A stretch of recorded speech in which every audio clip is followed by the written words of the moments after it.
Alguien lo tiene que pagar. No existe tal cosa como un almuerzo gratis. Vos cada vez que das un derecho, alguien lo tiene que pagar. Pero lo que ellos te van a decir que el fútbol es gratis para todos. No, gratis para todos. No, alguien lo paga. Alguien lo paga. Entonces, si alguien lo paga, están creyendo que ellos son seres superiores al resto, que es el que está pagando el derecho. Entonces, la pregunta acá es muy fácil. ¿Vos creés que tenés un derecho sobre el resto de los ciudadanos? Muy fácil. Es decir, porque entonces vamos a ver quién es el verdaderamente totalitario. ¿Quién es el que se cree verdaderamente más? ¿No? Digo, porque si se creen que tienen derechos sobre el resto de los ciudadanos, significa que se creen que son más importantes que el resto. La gente quiere simplemente lo que le concedieron. No, bueno, está bien, pero nada es gratis. Nada es gratis, alguien lo tiene que pagar, la cuenta la paga alguien. Esto es, digo, esto yo por ejemplo, digamos, esto yo creo que el gobierno, por ejemplo, lo debería explicar muy bien respecto a lo que es la lógica del populismo, ¿sí? Porque hay gente que dice, no, bueno, pero yo con Cristina estaba mejor. Sí, claro, vos estabas mejor porque estabas expropiando a otro, ¿sí? Entonces, digamos, lo que hacía Cristina era robar a otro para dártelo a vos. Es decir, en el fondo, lo que hay que preguntarse es, ¿nosotros estamos frente a una sociedad de saqueadores? Porque esto ya lo explicaba John Stuart Mill. Cuando la gente se preocupa tanto por la igualdad por encima de la libertad, se convierte en una sociedad de saqueadores, entonces el destino de este país es la ruina. ¿Sí? Entonces, el punto es, por ejemplo, ¿cómo financiaba, digamos, o sea, Cristina Fernández Kirchner? Y comiéndose el capital. Te lo hago con un ejemplo fácil, para que la gente me entienda. Suponete lo siguiente, vos tenés un departamento, agarrás y lo hipotecás y te llevas la plata. Y con esa plata sí vas pagando la cuota de la hipoteca, pero te vas de joda a Europa, te la patinás toda. Claro, vos estás fenómeno. Ahora cuando volvés no tenés un mango, porque te quedaste sin laburo todo. Te piden que pagues. ¿Qué vas a decir? No, yo tengo derecho. ¿Qué derecho? Te la gastaste toda. Es decir, te comiste el capital. Entonces ahora, ¿sabes qué vas a hacer? Vas a ser más pobre, porque te comiste el capital. O sea, te va a tocar ser más pobre. Ahora, ¿sabes lo que pasa? Imagínate que, claro, si eso te pasa a vos con tu cuenta, decís, sí, la verdad, hice todo este despilfarro, la verdad, internalizás el costo y para la próxima vez reflexionás. Ahora imagínate que la cuenta fuera de otro. El departamento era de otro. Claro, le parece fenómeno. Ahora, lo que hay que dejar bien en claro, ¿sí?, que eso representa un modelo de sociedad de saqueadores. Con lo cual, te digo, este país, bajo esa lógica, es inviable. Lo único que le queda es ser pobre. Entonces yo te digo, si vamos a un caso de esto, yo propongo, pero lo propongo, a ver, ¿dónde está la cámara acá? Propongo ir a un equilibrio como la rebelión de Atlas. Separar el país entre los vagos parásitos que viven, de los que nos rompemos el traste laburando, y los que laburamos. Vamos a ver a dónde llegan los parásitos que no hacen nada sin que nosotros paguemos esa cuenta. Cuando vos, entonces, metés al Estado adentro de la economía, generás un daño enorme. Y por nada Argentina era el quinto país más rico del mundo, ¿sí? Y hoy está debajo del 51, ¿sí? Entonces, lo que vos tenés que modificar es le tenés que devolver a la gente la libertad. Necesitás que el sistema funcione libremente. Tenés que sacarle la bota opresora del Estado de la cabeza a la gente. Y eso es, aquellos países que son más libres son 8 veces más ricos. Vos sabés que aquellos países que son más libres, el decil más pobre de la distribución es 11 veces más rico que el de los pobres. La cantidad de años de vida es 15 veces, son 15 años más. Claro, 15 veces más. Claro, el número de pobres oscila, si son los muy extremos son 48 veces menos y si no son 24 veces menos. Yo, digamos, voy a dar una oposición que claramente no es la de Ricardo. Yo tengo el mayor de los respetos desde lo humano con Ricardo, pero no adhiero a sus ideas. De hecho, sus ideas son las que dejaron 5.000% de inflación en Argentina, niveles de pobreza escandalosos, una decadencia estructural tremenda. Sí, pero no solo eso. Y voy a, digamos, sobre el punto del capitalismo que se hizo, que me parece verdaderamente, absolutamente inapropiado. Eso es toda una fantasía que anda en la cabeza de los políticos, digamos que el poder lo tienen las empresas. Mira, esto es muy simple. ¿Qué pasa si los televidentes de este programa, todos te hacen zapping y no tenés a nadie al otro lado? No des idea. No, pero ¿qué pasa? No, pero ¿qué pasa? Nos echan. Bien, exacto. Bueno, a un empresario le pasa exactamente lo mismo. Si no logra satisfacer, ¿sí?, a los consumidores, pero con hay un posiciones producto de dominantes, calidad, querido. sí, con un producto hay de posiciones calidad, de con un responsabilidad. producto bueno y a buen precio, quiebra. Pero hay Sí. posiciones dominantes, No, pero pará, Javier. ¿sabes lo que estás diciendo? Es una burrada, Johnny. Entonces, digamos, a ver, el problema No hay es el posiciones siguiente, dominantes. Mirá, No hay yo te- monopolios. No, pará, no, yo ahora te voy a explicar para que no digas pavadas. Mirá, A ver, mirá, Hoy te el tema de tocó. los monopolios, hay dos tipos de monopolios.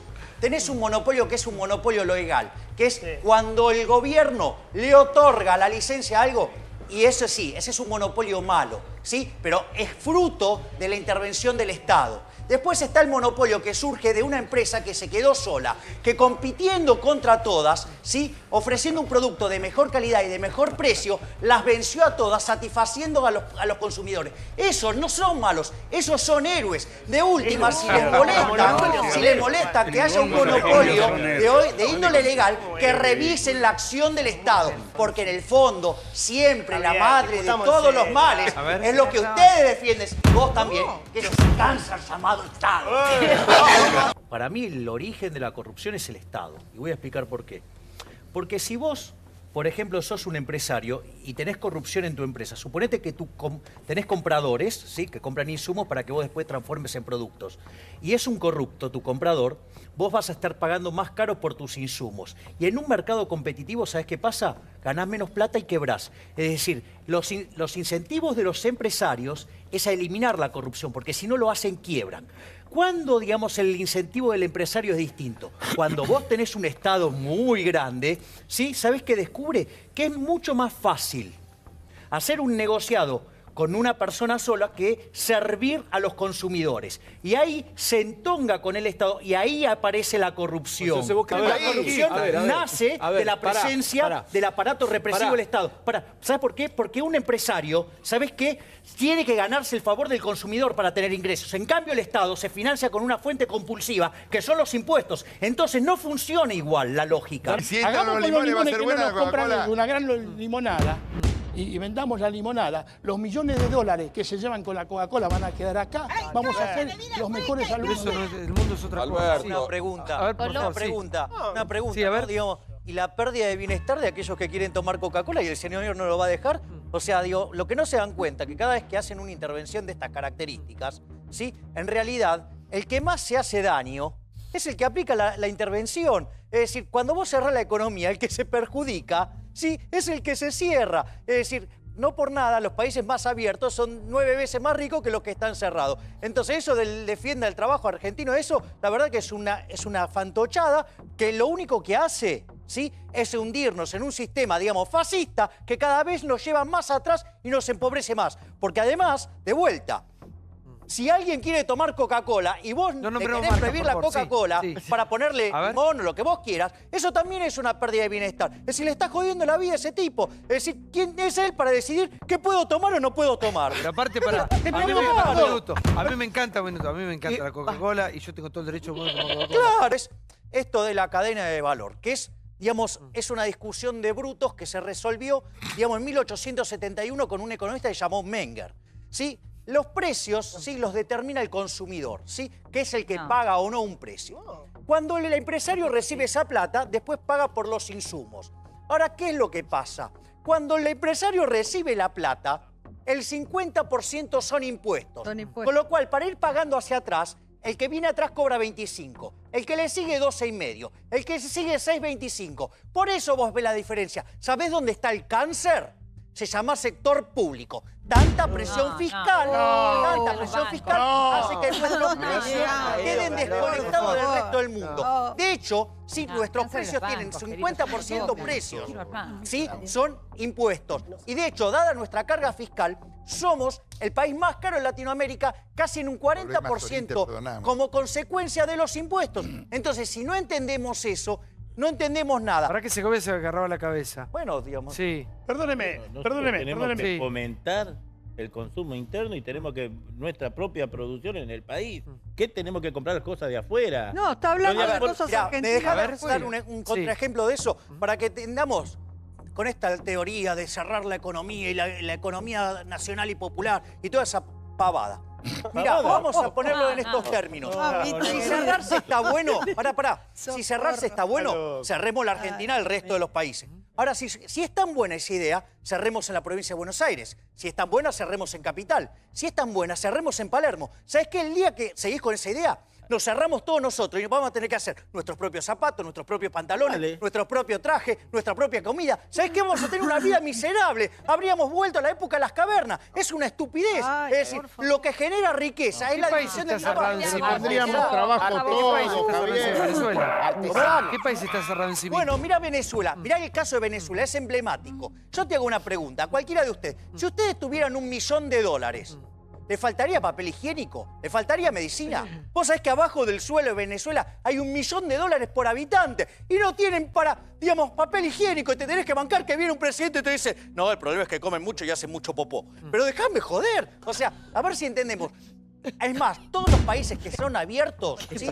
Son 9 veces más ricos. Tienen un sexto de pobre. Y además te digo, el decil más pobre es 11 veces más rico, ¿sí? que el de los países pobres. Es decir, con lo cual hasta distribuyen mejor el ingreso. ¿Y qué te pasa con él cuando dice vamos a ir por los cortes, por los piquetes? Permítame. Bueno, Por eso, favor, digamos, a ver, Santiago. fíjate esto es Permíteme. interesante. Si fuera tan bueno, ¿sí? Inspirémonos en Borges, llévalo al extremo. Hagamos todos los días piquete. ¿Cómo vamos?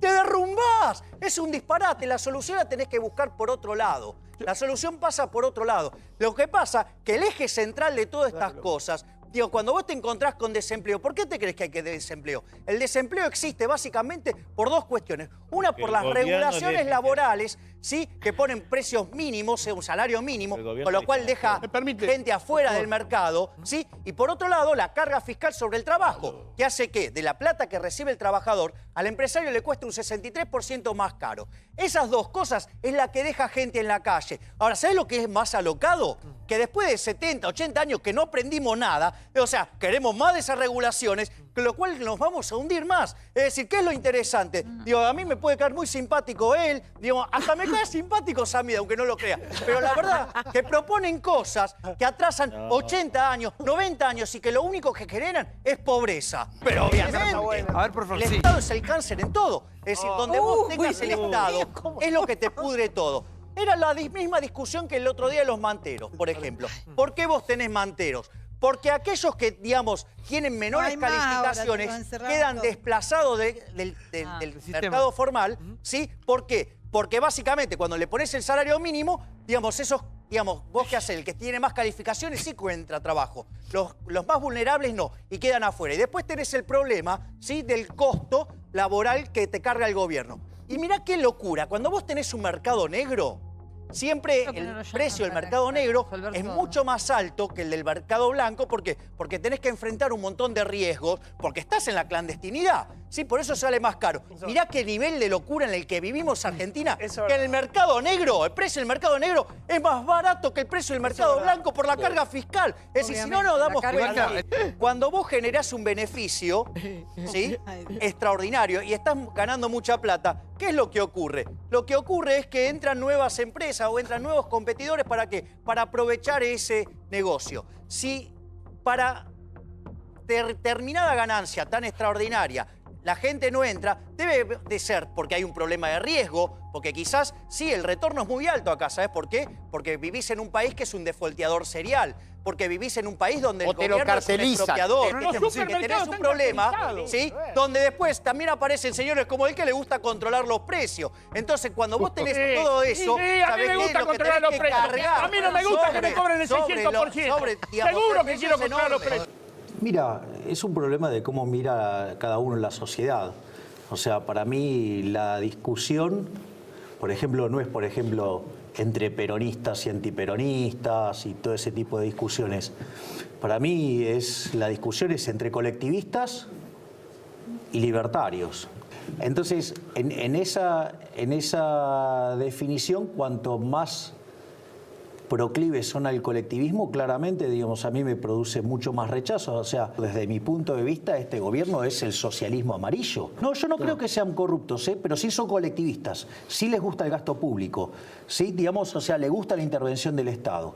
Y la realidad es que para mí toda intervención del Estado es una intervención violenta que vulnera las libertades individuales y que lleva a una situación de empeoramiento. Y lo peor de todo eso es que esto estaba descrito muy bien por Hayek en el libro Camina de Servidumbre. Cuando el Estado interviene y genera estos daños, ¿qué pasa? Se genera mayor demanda de intervención y así va creciendo el tamaño del Estado. Y cuando llega la situación en la cual el Estado supera el tamaño del 50%, las libertades individuales están en jaque. A ver, lo que hay que entender es que lo que está mal es la idea.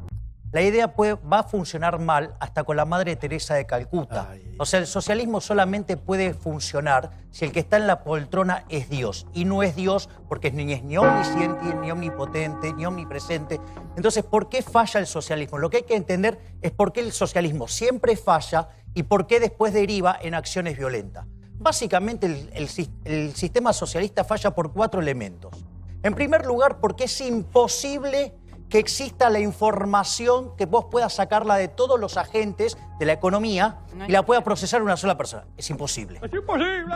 Eso es el primer punto. El segundo punto es que mucho de la información tiene que ver con el know-how. Es como que yo le pida a Michael Jordan que me diga cómo se hace la volcada y te diga, toma, Santiago, hacela. No la vas a poder hacer. El tercer problema que tiene el socialismo es que el proceso de mercado es un proceso dinámico donde se va descubriendo, ¿sí?, en cada una de las transacciones. Entonces, ¿qué es lo que pasa? Cuando se genera la información, el órgano rector siempre llega tarde. Y lo que es peor de todo, digamos, que es la contradicción que termina cayendo el socialismo, porque para que pueda funcionar, tiene que dejar que el mercado actúe, no interactuar. Ahora, entonces, ¿para qué controla? Entonces llega una contradicción que es... Y lo que termina generando siempre pasa lo mismo. Genera escasez, genera pobreza, genera violencia. ¿Por qué? Porque es la única forma de controlarlo. Y en cada lugar donde puedo dejo bien claro que este no es un gobierno liberal. A ver, vos fijate lo que fue la tapa de los diarios del fin de semana. Están hablando de hacer acuerdo con los formadores de precios. Vamos, ¿eso qué tiene de liberal? Eso no tiene nada de liberal. Conmigo metete con mi vieja, pero no se te ocurra tocar los precios porque son sagrados, es un mecanismo de transmisión de información. ¿Cómo, digamos, vas a tener un político tocando eso? Jamás. O sea, es más, te diría, ¿qué hay de la reforma fiscal? Es todo un mamarracho. Un liberal no está a favor del déficit fiscal. Este gobierno tiene el segundo déficit fiscal más grande de la historia. Es más, va por una opción gradualista que siempre en la historia argentina terminó mal. Para mí lo de ayer es la postal deplorable de un país que inexorablemente tiene destino de país africano. Cuando vos mirás cada una de las reflexiones de y los índices están parecidos, te digo. No, digo, tenemos más para seguir cayendo. A ver, cuando yo lo miro a Marcos Peña y hacer gala del gradualismo, sí, algo que fracasó siempre en Argentina y fracasó en todos lugares del mundo, o sea, tengo claro que la política fiscal argentina nos lleva de vuelta a otra crisis. Por otro lado, cuando la escucho a Cristina Fernández de Kirchner es quiero volver para llevarlos al caos que es Venezuela. Es decir, es repetir la receta de 70 años de fracaso y decir, no, lo voy a hacer bien. La fatal arrogancia que hablaba Hayek. Un desastre. Todos estos nos van a volver pobres. Dos cosas. La primera le voy a contar a la diputada Donda que Suecia quebró a finales de los 80 con un 75% de presión fiscal, la bajaron a menos del 40%, hicieron reformas pro mercado y, digamos, lidera los índices de libertad económica, con lo cual, si supiera lo que tiene ese socialismo, ni lo nombra, porque no lo podría aceptar. Después, digo, si hay un cáncer, digo, claro, tenemos mucho socialismo en este país. Pero quiero ir sobre lo que dijo Amadeo. Digamos, Amadeo habla, digamos, del gradualismo, ¿sí? Yo te explico que todos los planes de estabilización desde el 52 en adelante de shock, salvo el del 59, fueron expansivos y todos los gradualismos terminaron mal. Y este gradualismo que propone Cambiemos va a necesitar 10 años de ajuste, por lo menos, hasta estabilizar la relación deuda-producto en 75%. Y a un emergente no le prestan más de 55%. ¿Sabés qué quiere decir? Eso se llama piña. Sí, con lo cual, ¿sabés qué? No, ¿sabés qué? El costo va a ser cuando nos peguemos la piña. ¿Sabés qué? Cuando nos corten el financiamiento y nos peguemos la piña, guardá este video y lo quiero ver a Amadeo. Voy a discutir esto con Amadeo. Cuando nos peguemos la piña, digamos, con tu gradualismo. Dale. Mira, desde mi punto de vista, Cambiemos tenía un ministro con con un programa económico consistente que era Melconian. Y sin embargo decidieron ir por esta solución socialista, digamos, y de fuerte intervención y de gran cobardía para llevar las reformas a cabo. O sea, vos, por ejemplo, podrías haber hecho un corte del gasto público de 7, 8 puntos de forma abrupta, sin que tenga impacto social, ¿sí? Y sin que produzca daño sobre la gente, ¿sí? Y sin embargo no lo hicieron. Entonces yo no sé si es que no son idóneos, no sé si es que no tienen coraje o no sé si es la conjunción de las dos cosas. Y después, obviamente, tienen un sesgo ideológico que evidentemente perjudica, ¿sí?, al desempeño de la economía. Y te digo algo que es peor. Encima de la gente tiene el arco tan corrido a la izquierda que cree que este gobierno es liberal. Eso es patético, porque esta sociedad, ¿sabes qué es lo peor de todo? Nos estamos muriendo envenenados de socialismo y pide más veneno. Entonces, la realidad es, este país, así como va camino a la pobreza. Yo veo al Titanic que va camino al iceberg y lo veo a Marcos Peña gritando, dale, dale, que rompemos todo y aumentamos la producción de cubito. Mi experiencia a la luz del 75, a la luz del 82, repito, un programa muy parecido a este. Sí, aparte, escuchen a Martínez Dios hablando del gradualismo, es exactamente igual que este gobierno. El caso de la hiperinflación de Alfonsín y el caso de la convertibilidad, a mí me dice que cada vez que nos dimos la torta contra el Titanic, se hundió el barco. Eso sí, en estos últimos 40 años, ¿sí?, con el verso y la mentira esa de la justicia social, la redistribución del ingreso, todo ese conjunto de acciones resentidas socialistas, duplicamos el tamaño del sector público en términos del PBI y sextuplicamos la cantidad de pobres. Voy a contar esto. Yo lo conocí por Nielsen, a Javier. A mí me pone muy contento la ascendencia que tenés en mucha gente. Te quieren, ya sos trending topic, de verdad. Te quieren, los pendejos te quieren los pibes. Lo quieren mucho. Mi hijo te ama, Nahuel te ama, pero te dice, Javier, Milei te ama. Hay mucha gente que te quiere y yo mirá, vos tenías condiciones. Pero yo soy el tipo que te puso Juan primero. Sin lugar a dudas. Vos sabés que yo esto cuando doy las conferencias, yo lo llamo error tipo 2. O sea, hay dos tipos. Está el error tipo 1, que es cuando haces todo bien y te sale mal. Y el error tipo 2 es cuando haces todo mal y te sale bien. A ver, economista, ¿sí? Además, economista matemático. Claro. Y encima liberal. Te traje de regalo un libro que se llama Camino de Servidumbre. Es un intelectual, Milei, ¿eh? Es un tipo Camino de Servidumbre. Dámelo.